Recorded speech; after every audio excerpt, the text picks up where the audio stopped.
Welcome, welcome, welcome. We will begin our program in 2 minutes at exactly 7 p.m.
Assalamu alaikum and peace be unto you.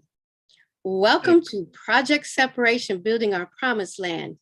And as we are taught as members of the Nation of Islam by the Honorable Elijah Muhammad, we open everything of significance and importance in the name of Most Almighty God, Allah. And so with that, our co-moderator, Brother Cartier, will open us up in prayer. Into prayer. In the name of Allah, the Beneficent, the Merciful. All praise is due to Allah, the Lord of all the worlds, the Beneficent, the Merciful, Master of this day of judgment in which we now live. You alone do we serve, and you alone do we ask for help. O Allah, guide us on the right path, the path of those upon whom you have bestowed your favors, not the path of those upon whom your wrath is brought down, nor of those who go astray after they have heard thy teaching. Ameen. Ameen. Ameen. Once again, welcome, welcome, welcome. I greet you in the greeting words of peace and paradise of Assalamu alaikum, which means peace be unto you. I would ask at this time if everybody would please mute their microphones as we prepare to go into tonight's exciting program. I am so excited about tonight's program. And as you saw on our flyer, it is a continuation from last month's program, our presentation, which was the education to build a nation. And this is part 2, because this is not anything that we want to play around with.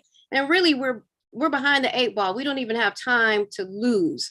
So this is of such great importance. And our guests tonight, they have that mindset. That they clearly have that mindset, as you will see as we get into the program, through their works, through the video, through their progress, and so much more. I'm getting a little tongue-tied for some reason this evening, because I'm so excited with who we have before us, and because of the importance of this topic, because we're nothing without proper education. Whatever we build or develop, it's just going to fall right back down if we don't build up the people first, and they will get further into that. So I'd like to go no further without introducing tonight's guest. We have Sister Shahida Muhammad. She is a former instructor at MUI. She was there for 10 years before starting her school, of which she's the directress, Muhammad's Mathematics, Science, and Engineering Academy. And I want to tell you, she was inspired by the Honorable Elijah Muhammad. And in the back book, Closing the Gap, written by the Honorable Minister Louis Farrakhan and Brother Jabril, that we must accelerate the learning of our children and the services that we provide for them starting at 2.5 years old. So she's capturing them very young. We're not waiting until they're 10, 12, 15 to make some determinations. You got to get them young. And she's been in the educational field for 25 years. She is so dedicated. We also have joining us her other half, the additional half, Brother Shahid Muhammad. We all affectionately call him the Math Doctor, and he's a full-time instructor of math at Muhammad University of Islam. He used to also be a math professor at Malcolm X College in Chicago. He graduated from Lincoln with a master's degree in mathematics I mean, I could just go on and on and on and on and list all of that. So I'm going to skip forward because he could tell us about himself. But I do want to tell you, he's the author of the books, How to Teach Math to Black Students. So you need to get that. He'll tell us later how to get that, plus a series of instructional math DVDs and workbooks. And I know I've used those, so I can bear witness. So we are so excited. We're not going to spend a lot of time on the intro because you'll get to know them as the program progresses. But before going into tonight's discussion, we want to share with you just a little video presentation because we want you to see here on Project Separation, Building Our Promised Land. It's in progress.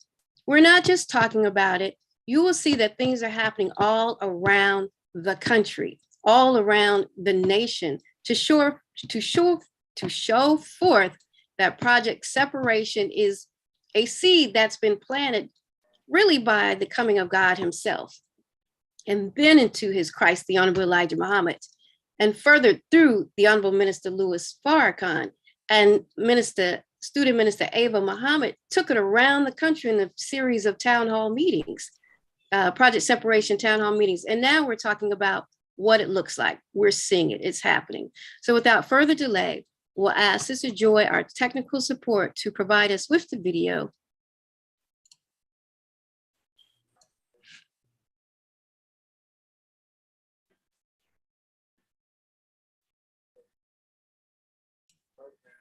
Okay.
And with that, I'd like to turn it over to my co-moderator, Brother Cartier, to take us further into tonight's program. All praise is due to Allah. Assalamu alaikum, Sister Shahid and Brother Shahid. How are you guys this evening? Walaikum salam. Praise due to Allah.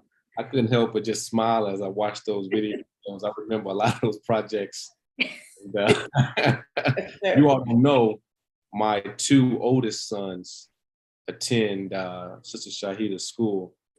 I think Joshua has been there since he was 2 or 3. Yes, sir. Yeah, 2 or 3. Yeah. So we got some stories, but we're not gonna get into that just yet. We're gonna let the anticipation build up for that. Before going any further, I just want to ask you both, what inspired you to become educators, to go down this path, since you all are 2 of the nation's most premier educators in our nation? We want to know what inspired you to go down that path. Okay. Well, praise is due to Allah for that compliment. I have to take my hat off to the one next to me as the real master educator. When she's on the scene, I can't tie her shoes. So, but I want to first thank our beloved sister, Dr. Ava Muhammad, for allowing us and inviting us to be on this powerful show. And I know she has a myriad of different projects that she's doing.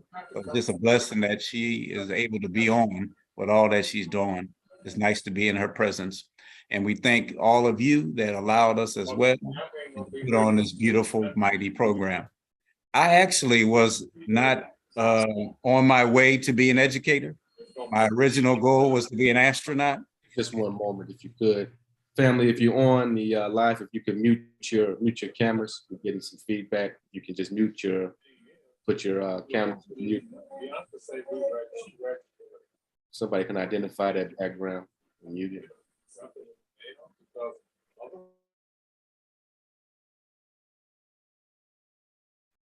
Okay. Good. Yes. Okay.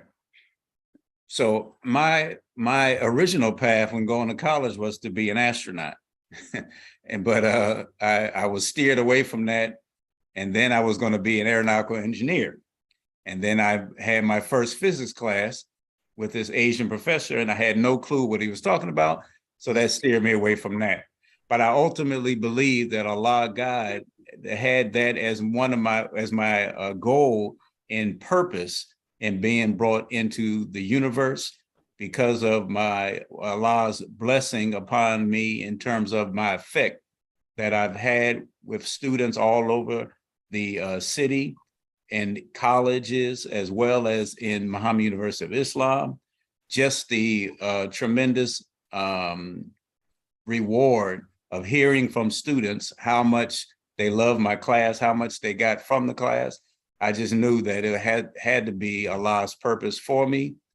And even though I had an original intention to go one route, he kind of steered me to the route that he wanted me to be in. So that's my way of explaining how I got into education. I don't think it was my choice. I think Allah originally steered me in that path. And then once I got in and understood the teachings of the Honorable Elijah Muhammad, how important education was and how important mathematics is, then that's what kind of gave me the fuel to take it to other levels and to stay committed to this mission of educating our children. Praise be to Allah. Yes, sir. Go figure, an astronaut. I didn't understand that. In the most holy name of Allah, the beneficent, the merciful, I bear witness there is no God but Allah, and I bear witness that Muhammad is indeed his messenger. Assalamu alaikum. Alaikum salam, man. Thank you, Dr. Minister Ava, for this opportunity. I thank Allah for this opportunity, Honorable Minister Louis Farrakhan, and indeed our Messiah for these teachings, because if it was not for coming in the Nation of Islam, I wouldn't know to do what I do. And so I'm thankful and I'm grateful. I too was not going into education, although I'm very found out later on in life that I have many educators in my family. And so I was actually going into medicine. And I come from a strong West Indian background. My parents are from Trinidad. And so you only have certain paths when you're a child of a West Indian or African parentage, and medicine was one of them. And so that's what I actually wanted to be, an OBGYN. And a summer during my college years, I did student teaching, and I absolutely fell in love with seeing the light bulb click in children's eyes. And it became addictive after that. It was like, okay, this is what I'm going to do with my life. So I did not do med school. And then I also, as a young vanguard coming in the Nation of Islam and being a young mother, we were trained through the teachings of the Honorable Elijah Muhammad that once you start having children, you then as mother, you have to set what it is that you intended to do with your life. So I even wanted to go to med school after that. But once children start coming into the picture now, I have to, as the mother, and as we're taught in how to give birth to a God by the Honorable Minister Louis Farrakhan, I have to set what I want to do aside for the good, the greater good of my children, because I decided to bring them here. And so that made the determining factor for me, because I know as the first teacher, as we're taught, the parent, the mother in particular is the first teacher. So I wanted to make sure we're taught in the teachings of Honorable Elijah Muhammad, if they won't treat you right, they won't teach you right. And so I wanted to make sure that anything that my children were going to learn, they were going to learn it first from me. as the mother. And so med school had to be put on the back burner, but I just so happened to love education as well. So I felt like wherever I taught, that's where my children were going to go to school, so I could have active eyes and monitor what was happening. So it's a great sacrifice, but this is a part of being a mother. And I thank Allah for my mother, because although my parents are not in the Nation of Islam, she understood that. And so my mother sacrificed her dreams and goals to raise 6 children along with my father.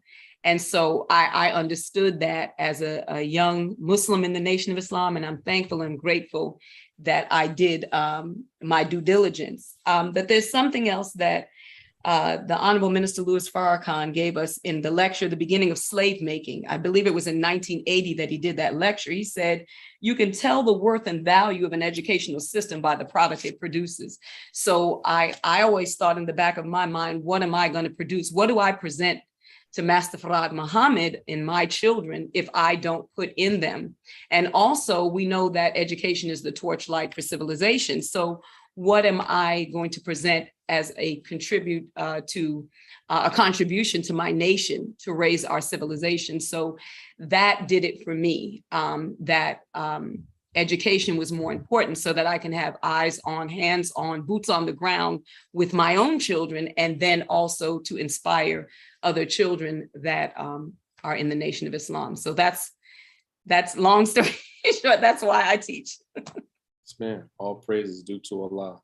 We thank Allah for him inspiring you both to go down this road, because you both are extremely viable assets to the nation and a blessing. I know personally a blessing for my household, and I'm sure everybody else that attends could say the same thing. We're going to go right into.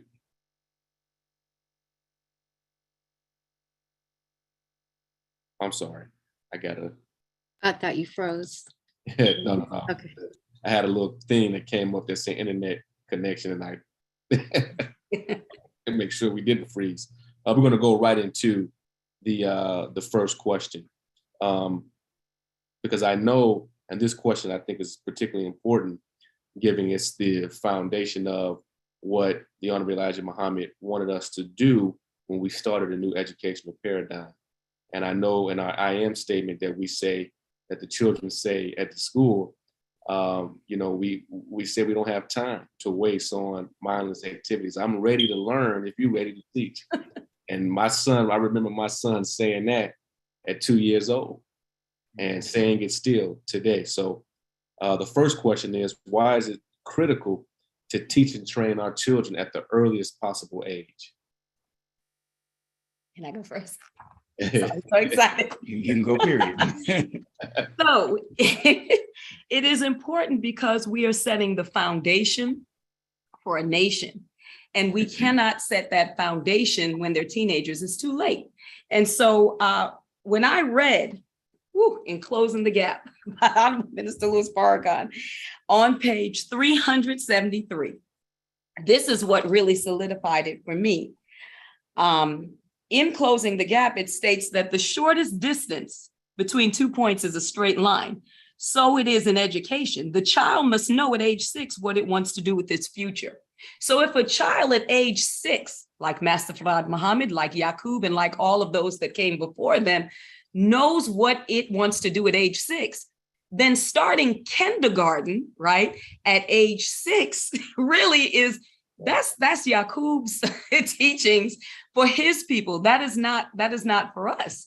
Master Farad Muhammad envisioned what he was going to do with his life at 6. So he's giving us a blueprint at 6. How is it that you know what you want to do if mother and father hasn't started teaching you at birth, right? Before you even came into the world, they're talking to you, they're cultivating you in how to give birth to a God. The Honorable Minister Louis Farrakhan talks about the environment that the child is in the womb, where the mother is talking to the child, reading to the child, giving the child different language acquisition. All of that, that child is learning from the womb. And then it talks about how father and other siblings come around the mother now and help to create that environment. You're creating a university right there before the child is even on the scene. So if we start from birth. And we are cultivating these children. They're reading at 2, right? And the minister says that critical readers become critical thinkers. And that's what we need in our nation, right? So at age 6, they will know what they want to do with their life if we're cultivating them from the very onset of their life. But if we're waiting and saying, oh, they'll learn how to read at 6, it's too late. It's too late. Kindergarten begins, and everything begins in the home. It does not begin when they go to school. And so in it, he continues, the child should know at 6 years old what its future is, what it wants to do with its life. If it engages in mindless foolishness and frivolity, it will not get in tune with itself to know at 6 where it wants to go. The Honorable Elijah Muhammad said at 18 years of age, we should have finished our doctorate degree. See, that did it for me right there. If you have a PhD at 18, not graduating from high school, this is what the Honorable Elijah Muhammad said, then what are they supposed to be doing in the years that precedes 18? And so when we see these young children that are Asian and Indian, and they're graduating from high school at 12 and starting their college education, we want to say they're geniuses. No, they're following the program of the Honorable Elijah Muhammad. And so we too, as followers of the Honorable Elijah Muhammad, must show and prove the teachings, and we show and prove that by the product that we produce. And so it says at 18 years of age, we should have finished with our doctorate degree, ready to go out into the world to practice, that's practical application, apply that which we have learned in theory. So if you get a doctorate degree at 18, how much time do you have for mindless activity? None. God does not waste time, neither should we. So we're not actually doing accelerated learning. We're doing the correct learning for God's, right? That's what it is. So we're not creating geniuses. We're creating God. So it's essential. It's critical. It is on point to begin at birth, before birth, to teach and train our children what it is that they should be doing so that we can actually bring our world into reality. We cannot bring it into reality with this devil's world still running. And the only way to do that is to speed up, because we're moving at a turtle's pace right now. We have to accelerate what we're doing in order to bring our world into fruition. So it's very critical that the parents begin in the home and they are lock in step with those that are with the same mindset and with educators that believe that at 18, they can have a PhD. Nothing else will do. And this is not Sister Shahida's teachings or Brother Shahid's teachings. This is the teachings of the Honorable Elijah Muhammad. So I'll stop there. So that. Oh, Sister. Oh, I'm sorry. Go ahead, Brother Shahid. No, that's fine. I'll hold back. No, you can say what you had to say, and then I want to dovetail into something that our sister just closed with. And also, Sister Shahid, if you could repeat again the page that you read from. Yes, ma'am. Page 373 in Closing the Gap by the Honorable Minister Louis Farrakhan. Thank you. Yes, ma'am. Okay, just some quick points. I mean, my wife is she's not just saying it, she's doing it. So she's very the right person to speak on it because she's making it happen. But see, the enemy knows the importance of starting young with children and implanting his mind into children. It's just that we are not aware. And so we're suffering from the assault that Satan is putting upon our children.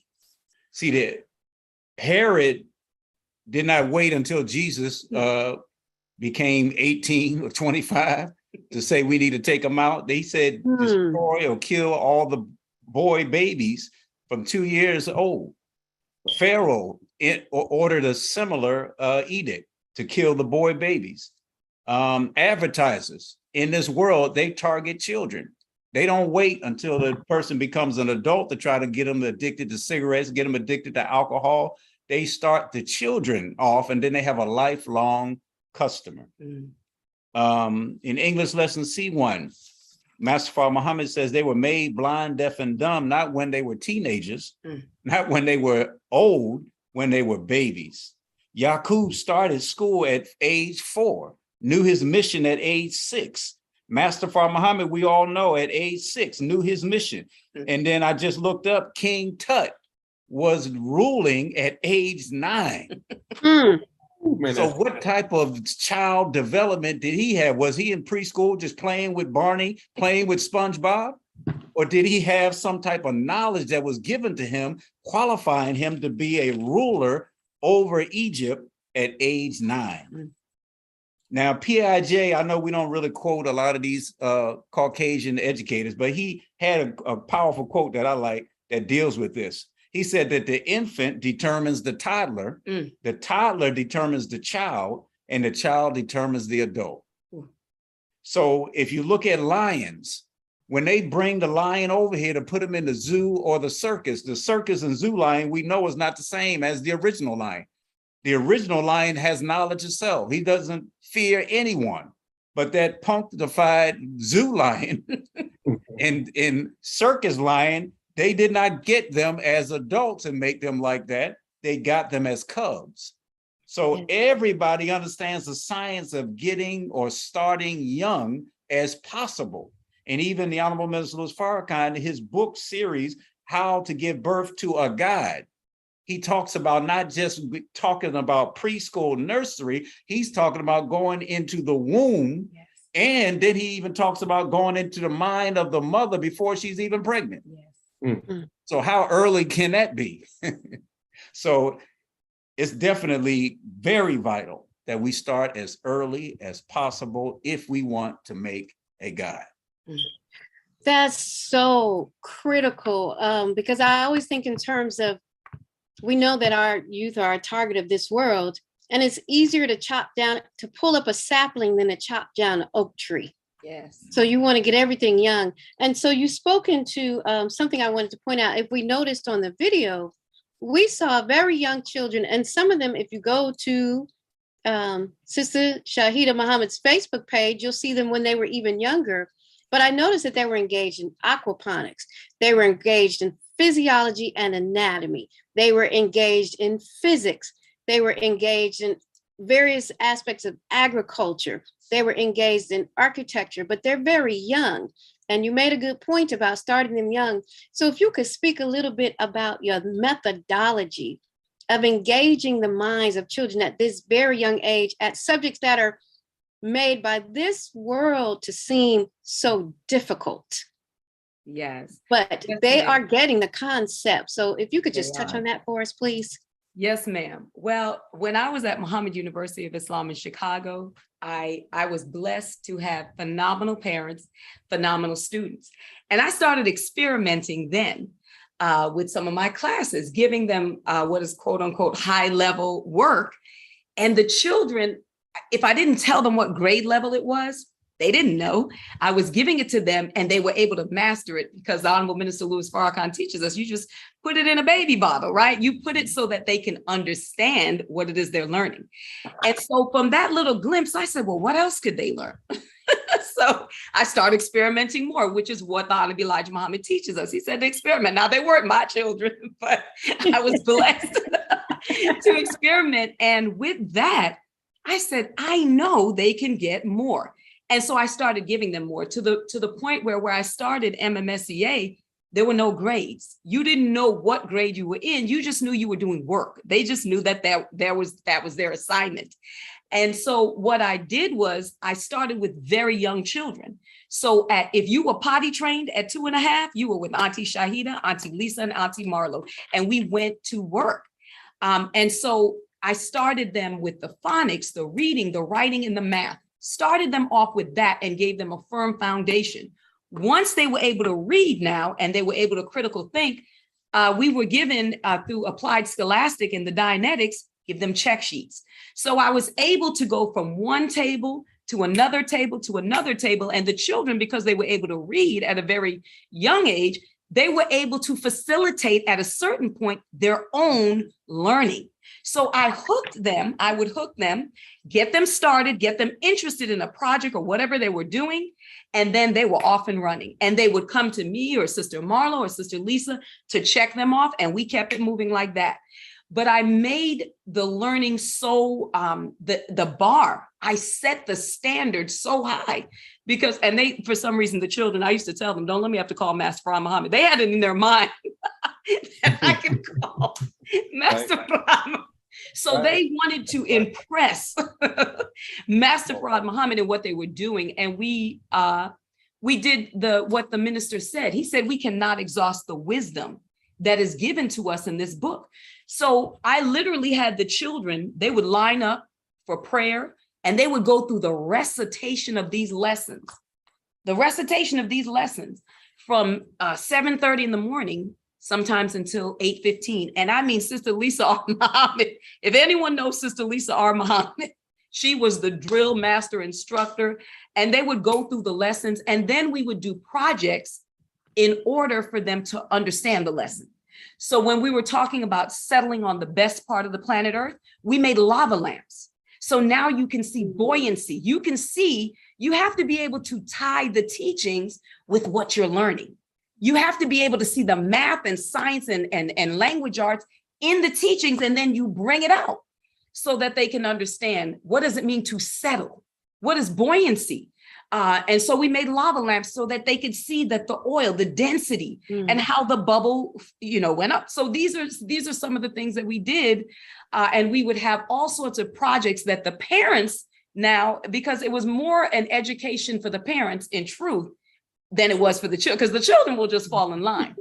But the parents it was almost like a brainwashing. I said, everything you thought about education that you learned, we have to take that out of our mind, because these children are not us. They can do what it is that we want them to do. They will be able to open this up in the Holy Quran up and teach us if we get them at an early age, understanding, reading and writing and doing mathematics. And so I accelerated by no foolishness. We would have literally 2 hours of mathematics, 2.5 hours of language arts. We had them from 7:30 in the morning till 5:30 in the evening.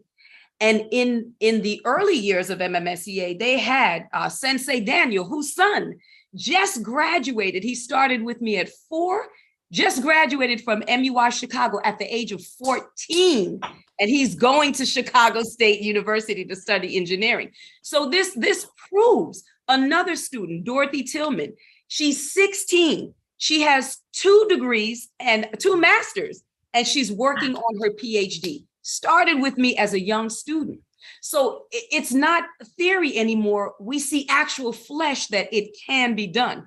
Some students that left me last year went on, a 5-year-old, now 6, went on and placed it at Muhammad University of Islam in Chicago. She's 6 now, in the 3rd grade. So this is what I mean by they can do it. They must do it for our nation, but you have to capture them young. You have to make it interesting. And the minister says that you have to show them themselves in the learning. I make it about them. I make this, they take ownership of their education at a very, very early age by making them responsible citizens at a very early age. So again, we would have them from 7:30 in the morning till 5:30 in the afternoon. They had swim, tennis, African dance, martial arts, drumming, Arabic, a violin, piano. They had all of this in a day. That wasn't extracurricular. All of this is a part of the curriculum. It's not extra. This year, we traveled at the end of the school year to Jamaica. Traveling is not extra. This is a part of a well-rounded education. Them becoming fluent in another language is not extra. How are we going to be citizens of the world? How are we going to now do trade and commerce with other people if they don't know Mandarin, right? How are we going to learn this? So we have to teach them when they're young. And what I learned studying, like the minister taught us to do, study others, in Asian countries, if the parent doesn't know how to play the musical instrument while their child is learning, they must learn right along with their child. So it's very critical that the parents are locked in step. It's not you drop your children off and whoo, hallelujah, I'll see you at 4. No, The parents and the educator must be married, and it must be tight. You form that triad where the child understands it's like going to daddy. You can't get your way, you go to your parents. You can't get your way, you go to, no, we're together on this, as parents and as educators. So having a longer day because we are behind, that's critical today. It is critical to give them more because we are behind, and we haven't even realized that we're behind. So them graduating, excuse me, from high school at 18, we're behind. We're behind according to Donna Elijah Muhammad. And so now you have to start with the young ones. And then what I noticed is the older they got, they started teaching the young ones. So when the child can teach a concept, they've mastered it. When they can verbalize it, they can write about it, they can show you a product of what they're learning, they have mastered what it is that you want them to learn. And so that's why I love working with the young ones, because they don't know limitation. They don't know limitation until you put limitation on them. They don't understand that other children their age is not doing this.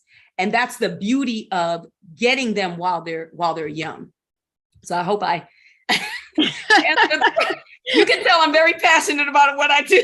Yes. And then she wonders why every time I talk to her and I ask her about re-enrolling in MMSEA, I'm always asking about, because I need to start over. After hearing this, I need to start over. But she keeps denying me something about age or something. I don't know. But you gotta put a child in the school, right? Because that kind of branches off into the next question. I know one of the things that Sister Shahida stressed to me and my wife, all the parents, when we enrolled, she had like a little powwow before we started, like, hey, come on, have a seat. Now, I know you all think y'all about to drop your babies off with me and keep it stepping. That's gonna happen. And she let us know how important it was that we're right there. The parent is preoccupied. And she gave us a example. I'll never forget this. She talked about animals. And she said, animals don't waste time with mindless activity. Everything that they do at a young age, if it's just playing, prepares them for how to survive in the real world, because they don't have time to waste. So you'll look at a lion play fighting with another lion, he's preparing how to pounce, how to do the stranglehold. Then mom sees that he's starting to get that concept, she'll half kill something, give it to him half dead, let him learn how to kill it. And this is an animal that understands the crunch time, because she knows if my baby don't get these concepts, when I'm no longer here to feed him, he won't eat. Mm-hmm. And I think that that kind of prepares us for the next question, Sister Shahida. If you can just further stress, and Brother Shahid, if you can also add on and further stress the critical importance, how essential it is for the parents to get involved at that early stage, their role in developing a guide. And I'll just say, when I was enrolling my sons, at 2, because my wife brought it to me. Joshua was 2 and Caleb was about to turn 4. He was a 3, about to turn 4. And I couldn't comprehend the ability of a 2-year-old. When I tell you, by the end of that year, mm-hmm. my Joshua was doing math. Right. Caleb was doing math. They were reading, and we're not talking about reading cat, I had, they were doing that quick. They were doing the blends quick. They were reading, words that I had to be like, let me take a look at that again. So it gets to the point where, like you said, Sister Shahida, I had to be like right now when they were doing division. Yes. My 6-year-old Joshua now was 6. He's doing 4th grade division. Yes. I had to help him. I had to go take a refresher. Like, right. You know what I'm saying? But he gets it. He doesn't understand that, that other children, like you said, aren't doing this. So how important, how essential of the role is it for the parent and helping to develop them through that stage? It's very important, because as the minister said, the parents set the tone because of the environment they have in the home. it's very important that they set the tone at home. And Brother Cartier is right. I mean, I have the parents reading books on education. We have a book of the month club, and we discuss it. We discuss financial literacy, all these different land ownership, because these are things that we want to teach our children very young. And so when I talk to the parents about setting that tone at home, I even gave them a schedule. I said, listen, I know some of you, we're older parents. I said, I'm going to give you a schedule of how mother and father, you get up, you say your prayers together, and then mother, you get the children up, but you get yourself ready for the day first. But I gave them a chore schedule for the children going up to the ages, the amount of work that they should be doing outside of our online learning. And so setting that tone is very, very important and very critical. And I even told the parents they should be in bed at a certain time. They should have 1 hour reading with you every night, Sunday through Sunday. There is no vacation from learning. And the minister talks about this even in meeting the educational challenge. There is no retirement, he said, from learning how to read and learning how to think, because critical readers are critical thinkers. So he said from the cradle to the grave. So setting that example at home as the parent. So I was in a workshop, and the moderator kept saying, you know, people do not what they hear you say, but what you do. So the moderator kept saying, put your hand like this and put it on your chin. So, you know, everyone is in the audience, on your cheek, and everyone in the audience is doing this instead of, you know, here. He was saying on your cheek, but he was showing us on his chin. So what he was trying to show us is people listen to what you do, not what you say. And so if the parent is not studying at home, if the parent is not praying, if the parent is not involved in math and science or even interested in what their children are learning, you can't think that the child is going to be interested. So that environment at home, I told the parents, even at a certain point, there should be quiet time in the home. That means you give them an hour. Listen, we're about to meditate. We're about to pray. But listen, for this hour, we're all going to power down. Why? Because what if we have to run for our lives and your children don't have the discipline to quiet and still themselves? These are life skills. I remember Dr. Ava saying, you could teach them just going to the gas station. You could teach them. I mean, real talk. You can teach them by cooking. So some of the things that we do, we even have cooking classes. We have cooking competitions, and we will literally get on Zoom at night. And the children, we had a baking competition. This is math and science. So the minister said, every room in your house is a schoolroom. You can learn everywhere. You can teach and train them even in the bathroom, how to clean up after yourself. Why? Because even as young men, they have to learn. Right? I have to learn how to keep my area clean. Why? This is very important. If you're going to be the head of a household, you have to understand these things.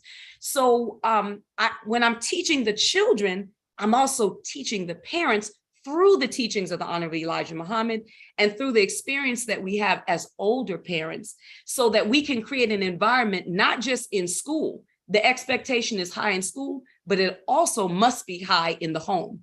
And you have to be lock and step. So the parents have to understand home can't be a free-for-all. You have to have schedules. You have to have routines, because that's how children learn. They do not learn in chaos. They learn when there is structure and routine, and they know what to look forward to. And when you make them become critical thinkers. So I told the parents in the children's bedroom, lower the things so the children now at 3 and 4, bring the bar down in their closet. Let them pick out their own clothes. Why can't they do this? We teach and train our children to ask for everything, and then we wonder why they won't speak up for themselves. Go on, speak up. It's too late when they're teenagers. You never gave them a voice. You just teach them how to do it in a respectful manner, and you probe them. You know, like the Rockefellers did at the dinner table. This is when you ask those questions, because you're sitting at the dinner table and you're having meaningful discussion. You're not sitting and watching TV. You're sitting around the table and you're building legacy for our nation. So it's very critical that the parents are lock and step. It is not a dump and go. Whatever the parents don't know, they can learn. YouTube University is free, right? So don't allow parents to say, well, I didn't learn that in school. I wasn't good at that. Then you learn right along with your child. But you don't just assume, man, they got it, the school got it. No, because just as you are learning and growing as adults, so are we as educators. And together as a marriage, we can produce the product, that final valuable product that the minister, the messenger, and the Mahdi will be proud of. So I'm turning it over to Shahid. I'm so passionate about this, Dr. Abe. I'm so Well, ain't too much to add, but I think one critical component, when we find our best parents, they are those that understand that they are educators as well. That's right. Part of the components of being a parent is to be a teacher. So we try to separate according to the Satan's structure of education. So we think that, you know, that's your teacher, do what they tell you to do. I'm going to drop you off at the school and let the teacher teach you. But you're a parent, so you're the first teacher in the first place. So if those parents that understand that they are educators, they make some of the best parents because they understand that it is their role as a parent. That component is part of it. I like this Ghanaian proverb that says the ruin of a nation begins in the homes of its people. See, we are at war. We are under attack by Satan, and we don't realize that we are at war. That's why we open up our child's mind to Satan and allow him into the home. But if we've been using these animal examples for a while. If you look at all the animals, all of them, when you take pictures of them or you see them on National Geographic or whatever, the female and the male animals, they're on post.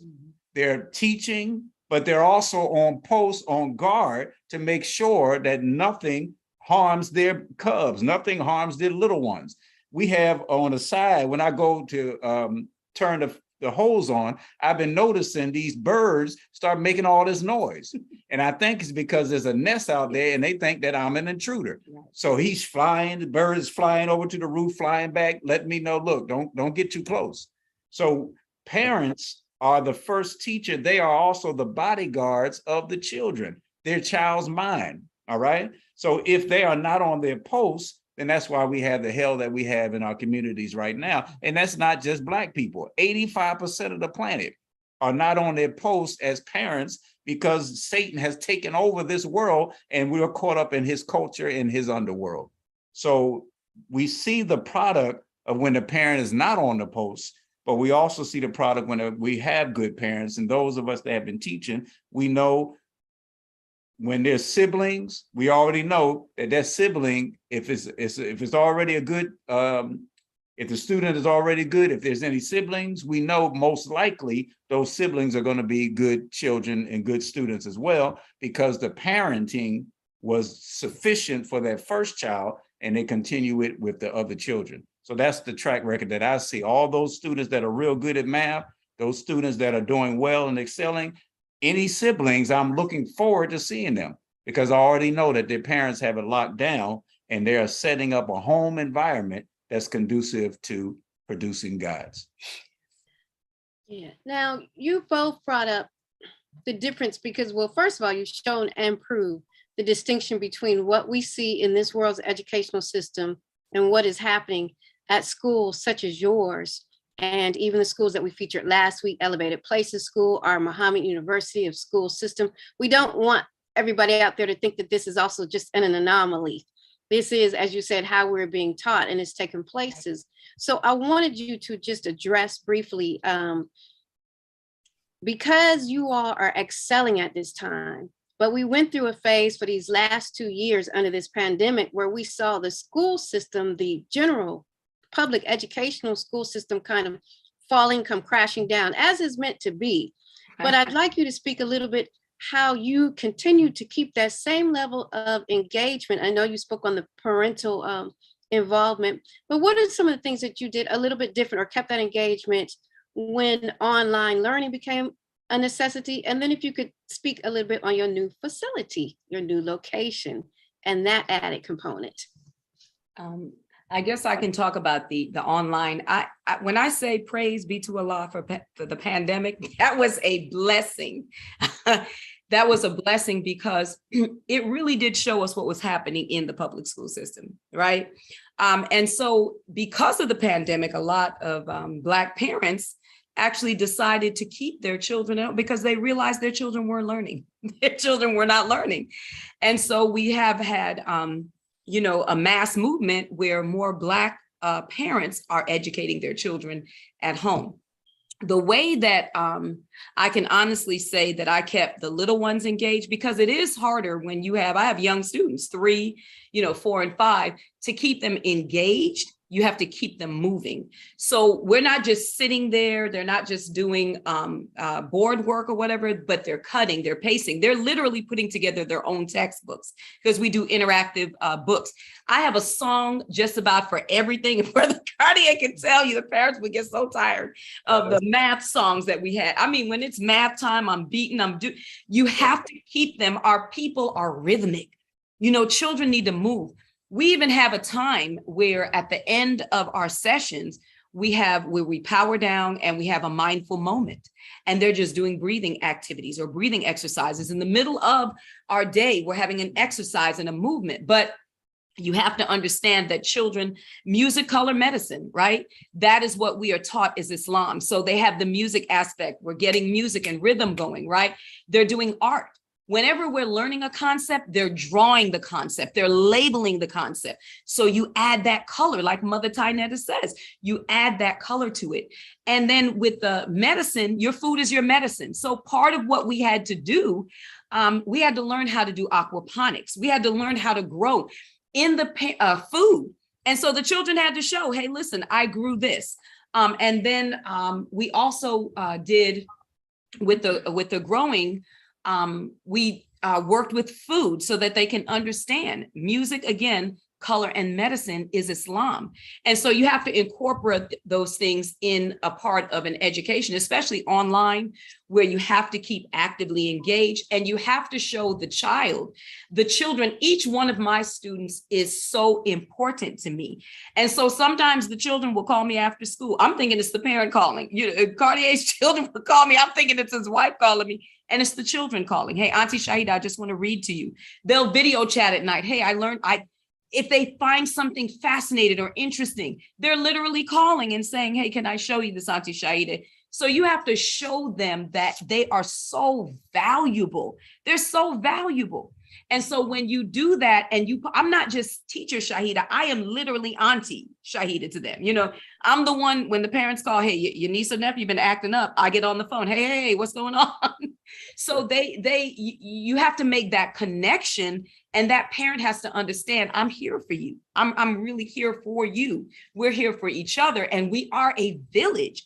And so when you do that with online learning, and the child sees, wow, that the education is an extension of my family. This is like my family here.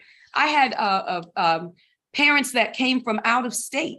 And so they were coming for a workshop. I said, hey, where are you staying? What hotel? We don't know. We don't have a place yet. Come stay with me. And so these children, these little MGT, were allowed to see Auntie Shahida in the real. I'm cooking for them, and they're like, oh, she's a real person. Wow, I stayed in Auntie Shahida's house and Uncle Shahid's house. So you have to develop relationships that are genuine, not just, your child. No, I am really taking an active part in your child's development, because guess what? This is what I always tell them. Y'all are going to take care of Uncle Shahid and Auntie Shahida in our golden years. So we want to make sure you make billionaire status as entrepreneurs and in whatever you do. So they know that we are invested in what they're doing. And that makes a critical difference when you show the love and it's genuine. They feel it, they know it. And so they want to produce for you. So I hope that makes sense. And I'll let Shahid speak on that part. Well, I think one big thing was understanding the remote learning versus online. What many of these so-called public schools were offering was not really remote learning. It was a bunch of texts, some videos or whatever. So there wasn't that engagement that we tried to do at Muhammad University of Islam and that my wife does with her school. We made sure that we were live with the students, but we were remote through the Zoom. That's right. But many schools, when they went with so-called remote, they were just giving the children things to do, things to look up, things to write, but there was no engagement with the teacher and the student, no engagement with the student, period. So that's why many of them fell by the wayside. They didn't turn their cameras on. They weren't paying attention. And, they lost 2 years of instruction, but we did our best with the help of Allah to try to mimic what we got in the classroom just via Zoom. So we still had games, we still had engagement, we still had them coming to the board. You can just do it, via the Zoom features. So we try to do our best to mimic that classroom environment and to give them real rich learning, even though it was in a different format. And the minister actually wanted us to move to an online format where we could have scholars from around the world teaching via the internet, via the online modem. So we were able to get a feel for how that works. And I think that allowed us to maintain some stability, whereas many schools lost 2 years of instruction, 2 years of development because of what they were so-called calling remote learning wasn't really that. And they didn't really have a plan nor a program. They just said, hey, we got to do something to justify getting paid. So I think we were blessed to be able to do that. And my wife has found that was a wonderful format. I enjoyed it, and before the pandemic even hit, I was already moving towards online classes. I had already put out Math Doctors offering online classes because I know that you have more ability to reach more students than just a small number that may be in Chicago via that Zoom or whatever application you're using. You can teach children from all over the world. You know what I want to do too, real quick, is just thank you, Sister Shahida, for the setup you had us with the Learning Lab prior to the COVID, because anybody who's a student or has a child at MS, man, it's a tough twist for me every time.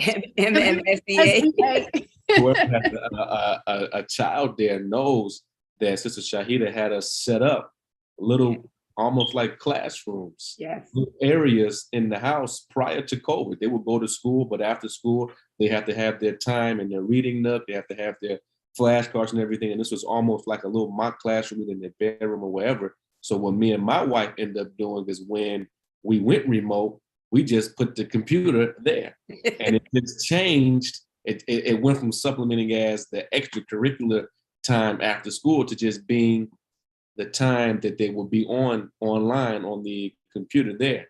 And it was almost like we didn't miss a step because that preparation was a priority for us to be involved in that way and setting that environment. I remember being at work, man, and running into little brothers out there, like I'm a police officer, and we'll be running into 14-year-old, 13-year-old, 12-year-olds. They're being stolen cars. And we're taking them into custody, and we get their phone and they're logged in. They got their phone logged on to the online learning. So attendance while they're out in the street, still in the car. And the teachers will never know because they're not even logged. They're not like, hey, your camera's not on. There's no engagement. So they out in the street for 2, 3, 4 days, never missing a day of school, still in cars. My son is off the computer for literally 2 seconds. So Shahida, send the text. In the class. I don't see Taylor. I don't see Josh. Get them on the screen. You know what I'm saying? So it was just, we didn't miss a step. Anybody that was involved in this with with our beloved sister and brother Shahid, we didn't miss a step. But you gotta go ahead, Sister Donna. I'm sorry. I just wanted to bear witness to that. And that's excellent. That's actually bringing us up to the last thing that we'll say briefly, because we're about to have a special presentation very shortly, and just really in about 3 or 4 minutes. And then we're going to come back to your closing remarks for the evening because it's going so fast. But if you could tell us in about 2 minutes, the programs that you use, the hands-on that you're doing. I've seen the astronomy kits, and if you could speak a little bit too about where you got them from. Yes. So our wonderful science teacher mom, Sister Medina, is an awesome, awesome, awesome believer who I believe during the pandemic, she is a science instructor, but she started making these kits. And I said, oh man. So instead of me ordering everything from Amazon, which I do order things from Amazon and it goes to the children, but she forms these kits and they're awesome. So I give her what we're going to be studying for the whole year and I mic it down by the month. And then she sends us kits that will go along with what we're learning. And it just makes it so much easier when we can just open that kit, we can go along. And she even has videos. I mean, Sister Medina is just amazing. And so I'm really excited and to again use her again in the fall. And I told her it should be in every MUI affiliate should be supporting Sister Medina, the science teacher mom. So yes, amazing sister. For those that are at home or schooling at home too, what we'll do is put it in the chat. If you can put it in the chat, how they can order her wonderful, wonderful kits. So at this time, I want to bring before you the Student National Spokesperson for the Honorable Minister Louis Farrakhan. And a great part of why we're sitting here on Project Separation, building our promised land tonight, because she has a special guest too. So I present to you or represent to you Student Minister Dr. Ava Muhammad. Oh, thank you so much, Sister Donna. In the name of Allah, the Beneficent, the Merciful, I bear witness there is no God but Allah, and Muhammad is his messenger. I greet all of you who are viewing this incredible program in the words of peace. Assalamu alaikum. I really am grateful to the Honorable Minister Louis Farrakhan for pressing shortly after the 2015 Justice or Else 20th anniversary of the Million Men March, pressing us to make our own communities a safe and decent place to live. And if you all recall, in 2017, for the Holy Day of Atonement in Newark, New Jersey, the theme was separation or death. And at that time, he was pressing the research team about establishing town hall meetings around the country. And that of course, as always, he is at the root of everything life-giving. So the whole concept of the town hall meetings, which evolved into the subject matter, the Black man and woman in America must consider separation.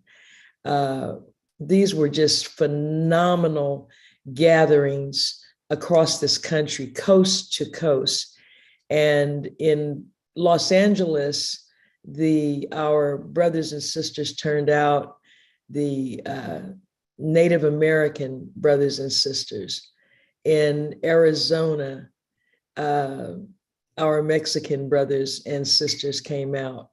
But all across the country, it was an incredible success. And one of the effective separation town halls that was very profound, because, geographically, Black people think a certain way in this country. Philadelphia was very fascinating. And, there was a book years ago called The Philadelphia Negro that Student Minister Rodney Muhammad teaches on often. And the Nation of Islam had quite a presence there under the Honorable Elijah Muhammad, and even now. But New York City, number 7, is where I came into the light, where I was born as a Muslim. And that was an incredible experience with the type of activism and leadership that is there. And of course, Sister Lorraine Muhammad, who is with us tonight, she and her husband, Student Minister Abdul Hafiz Muhammad, may Allah be pleased with him. They, first of all, hosted an incredible town hall in Harlem, but then they also participated, I'm so sorry, participated in the Savior's Day town hall meeting in 2019. And she is one of our premier educators also. Brother Shahid and Sister Shahida are priceless. I'm so sorry. They are priceless. And you heard them tonight, but you just, if you don't know their work, all you got was a little appetizer tonight. But separation is a command of God. Brother Cartier has testified so beautifully as a parent and as a law enforcement officer as to the power of this system. But Sister Lorraine, in her own right, is an author. I think she has a master's in education, if I'm not mistaken. But I do know this. She wrote a book a few years ago called Black Integration, a failed social experiment. And when I saw her on tonight, I just couldn't let us complete our session without hearing from her, because we're living now in the actual unraveling of a nation. And we are, if not careful, this fall is going to be on top of our heads. Mm-hmm. And I am so happy to hear and witness how our babies, under the guidance of phenomenal brothers and sisters like Brother Shahid and Sister Shahida and others around the nation.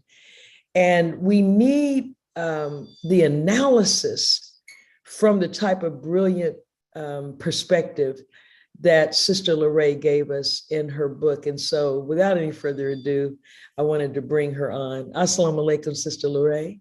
Walaikum salam, everyone. Can you hear me? Did I tend to talk? Yes, ma'am. Yes, ma'am. What I would like to interject is that first, I got the idea from the book from the Honorable Elijah Muhammad. As I was studying Islam in college, I was reading Message to the Black Man in America. He emphatically stated that integration would not work. At the time of the writing of the book, it was only like 10 years into integration. So at that time, no one can really take a look at it from a sociological and political standpoint to make a decision as to whether it would work or not. But he decided that, no, it's not going to work. So as I worked in the Department of Social Services in New York City for years, and I went back to graduate school and I have an MSW in sociology, or what they call social work. And at that time, I decided that I would write a book, but I didn't really know which one I would write. And at some point I said, it's like 50 years down the line, someone needs to look at this idea of integration and make a decision as to whether it has worked or not. Even though I can see it wasn't working in New York City, and as I traveled throughout the nation with the Nation of Islam, I can see that in each city that I went to, there were issues. They always had us handcuffed. They were always dragging us off to jail. We had the crack epidemic and a whole lot of issues that took place during this time frame. So as I looked into it, I looked at it from a perspective of national statistics. How are we doing as a nation? Not just New York, not just Miami, not just LA. And as I looked at it from a statistical standpoint, I can see that integration wasn't working. And I took the discussion from infancy all the way through senior citizen. But the biggest piece of the book is education, because that's where a lot of the issues really started. So even if you had a good upbringing from at home, by the time you hit the school system, they were set to destroy you, especially the males in the school. They were directly targeted to be destroyed. And as we know, a woman cannot survive without her male counterpart. So the destruction of the male in school was actually the destruction of the female, as well as the destruction of the family structure. So all of these things were happening to us as we were just so happy to get out of Jim Crow South. And we ran into these schools, and these schools were the very instruments for our destruction. And to this very day, they're destroying us because every system that we enter into the camp of the enemy. So we are not looking at them as our enemies, but they are our open enemy. But there's no institution that we interact with them that we don't come out destroyed. And this is not happenstance. This is very intentional on their part. And one of the things that I mentioned in the book was that employment is a scarce resource. So if I want to make sure that you're not going to be competitive with my children, I get you at the educational level. So you're never going to be able to compete with my children because I'm ensuring that you are not competitive. And that's the reason why so many of our children come out, they're unable to read, they're unable to function. It's not because they entered the system not being able to acknowledge or accomplish any skill. There's nothing that a 2-year-old, 3-year-old, 4-year-old cannot learn. I have 2 grandchildren now, and I'm telling you, these children are amazing at what they're able to absorb at this young age. The problem is, like my brother said on the panel years ago, the dog doesn't send their children to the cat school. The cat don't send their kittens to the dog school. So as long as these people are open enemy and we are sending our children into their school, do not get angry when they come out not being able to function. It is our fault that we have not established institutions to ensure that our children are getting the proper education that they need, and integration will never do that. They're only letting us in so that they can destroy us. And that's every system that we enter into. So humbly, if you would like to write a book, you can, but that's basically why it started. It started with the teachings of the Honorable Elijah Muhammad and me looking at what he said and now saying 50 years later, if what he said was right and exact. And so you will have to read the book, or you can see with your own eyes that we are being destroyed, whether it's the prison industrial complex, whether it's the military industrial complex. What are we doing going over and fighting for a country where we get shot down for having a wallet? We get shot down just for standing in the street. It doesn't matter where we are. Ice cream. We can't eat a bowl of ice cream in our own house without being concerned about being killed. So there's no reason for us to leave to go anywhere to fight any wars when the war that we have is right here in America. Assalamu alaikum. I don't want to be long-winded. Wa alaikum salam. And again, the tip of the iceberg. We are replete with brilliance, talent, and above all, courage. And I admire so much the courage of all of you. Sister Lorraine, Muhammad, and again, the book is Black Integration, a Failed Social Experiment. Is that on Amazon? How can they obtain it? Yes, ma'am. It's on Amazon. On Amazon. You can also just go to me on Twitter and you can go right into Amazon from that page. Yes, ma'am. This is so great, Sister Donna and Brother Cartier, because in order to act differently, we have to think differently. And it is important that even within the circle of our faith community, we can't overemphasize the need to repeat and reiterate what our mission is. We've got to come off of being followers of the Caucasian's agenda. Let him be preoccupied with COVID-19 and the monkey virus, monkeypox, and what's going on in Ukraine. Let him be preoccupied with that. And I just want to say that for you all to take the time and commit yourselves the way you have to the most important asset that the Black nation has, and that is our children. They are our future. Education, agriculture, and health are 3 ministries. We have got to find a way to provide you all with the financial support, as well as the emotional and physical support. And regardless of whom or what, we have to take our children out of the enemy's school. So with that, thank you all. And I'm going to turn the microphone back over to Sister Donna and Brother Cartier. Thank you. Thank you. Thank you again, Wa alaikum salam. And thank you, Sister Lorraine. And I love that you said we can't, if we look at the product that we're getting back, how can we be upset when we're constantly turning them over to what we call our open enemy? We can do so much better. We can do so much better. So I cannot believe how fast the time went on this program. It has been absolutely engaging. It's been informative. It should show us that we can do so much more for our own children than we thought possible, many of us, or that we've been brainwashed into thinking possible. So we want to take a few moments to give our special guest an opportunity to say some closing remarks, and then we have some announcements and we'll close this. And we want you to reshare this. It's always available on our YouTube channel. We'll get into that in our announcements, but please don't just walk away like, oh, that was another great program, and then that's it. So Sister Shahid or Brother Shahid? Lord have mercy. I can just say, if you have children from 2 to 4, wherever you are on the planet, just go to MMSEA. Right. That's right. Or what do you have that get in touch with you? I mean, That's right. Instead of talking about it, somebody's doing it. So hey, Yes, we'll put it in the chat. What is it? Give it. They can hit me up on Facebook. They can hit me up on my Facebook.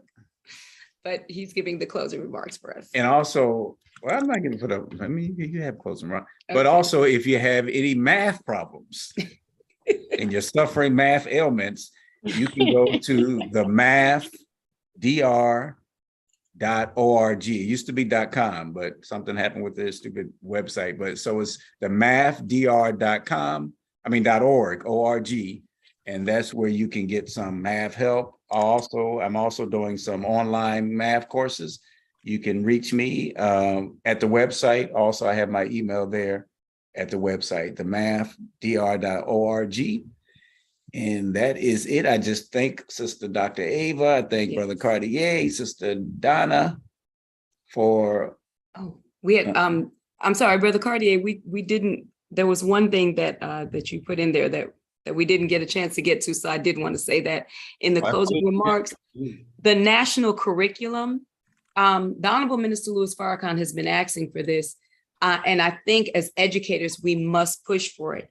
Every MUI affiliate, we must get on the same page. It's not just enough for 1 or 2 schools to be graduating our students early. And it's not early. We're actually graduating them on time when they're in college by 12.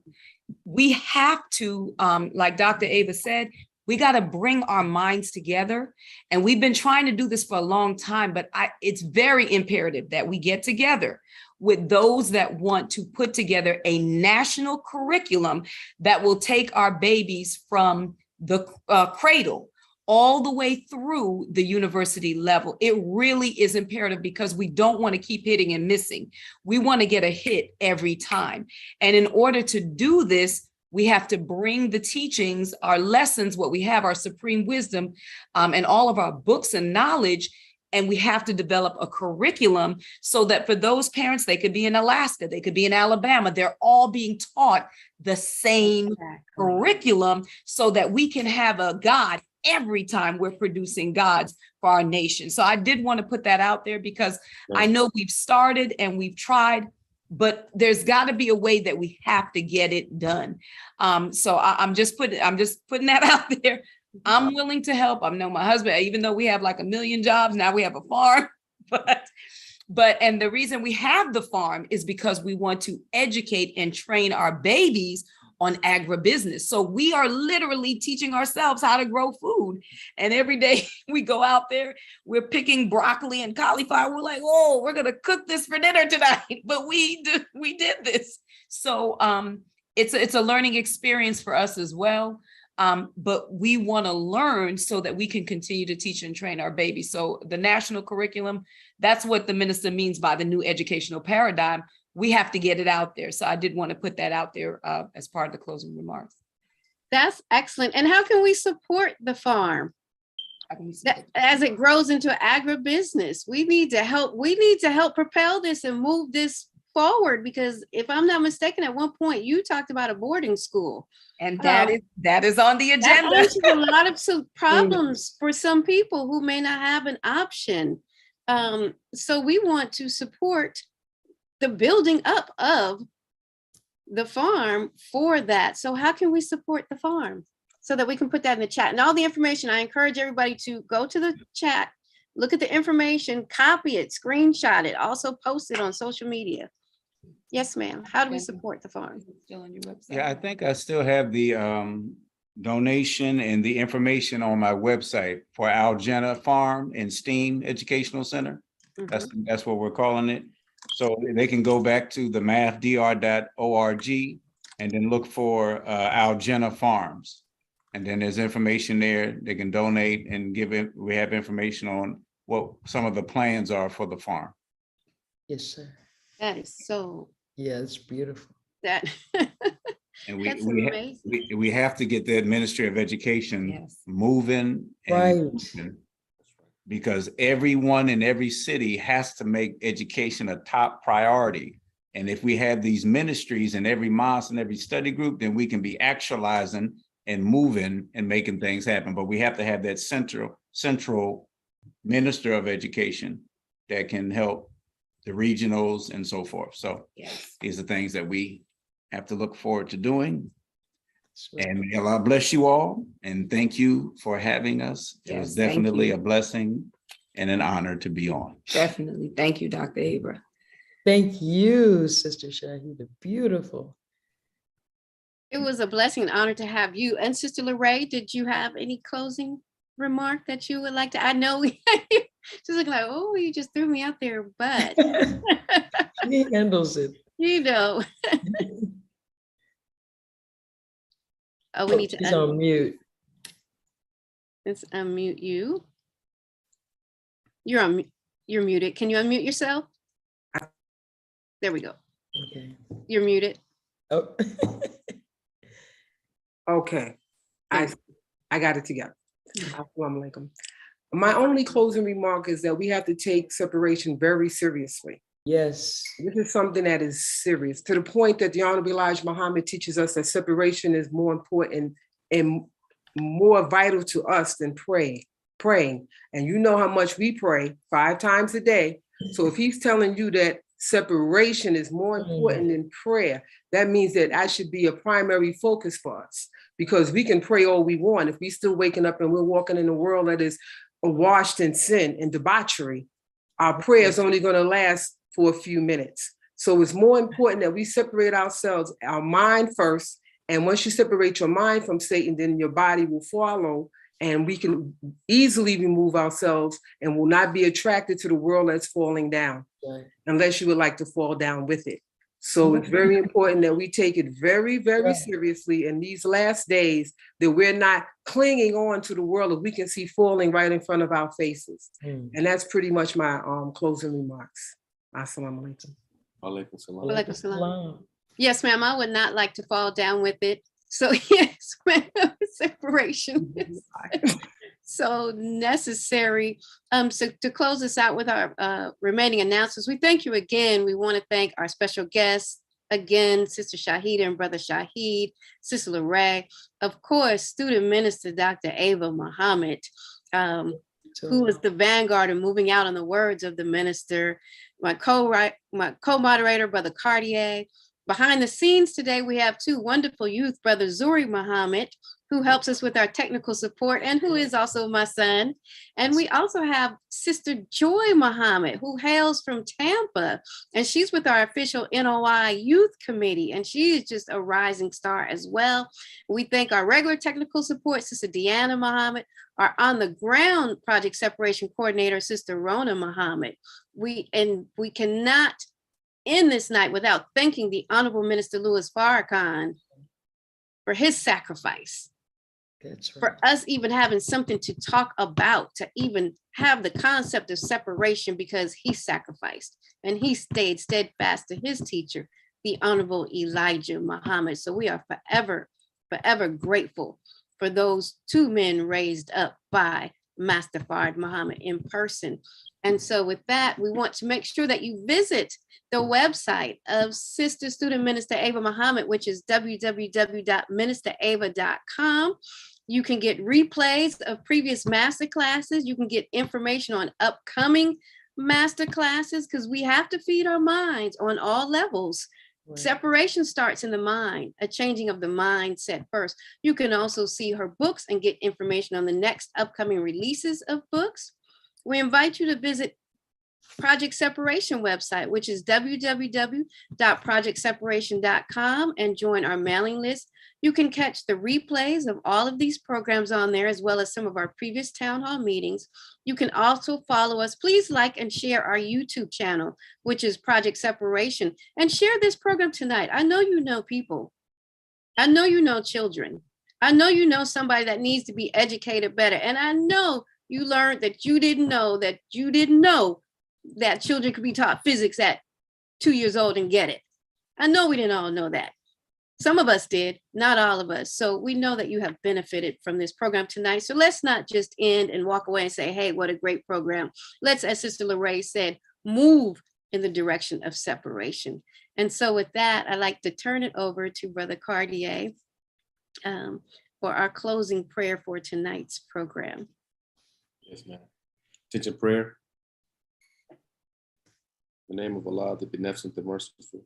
All praise is due to Allah, the Lord of all the worlds, the beneficent, the merciful, master of the day of judgment which we now live. You alone do we serve, and you alone do we ask for help.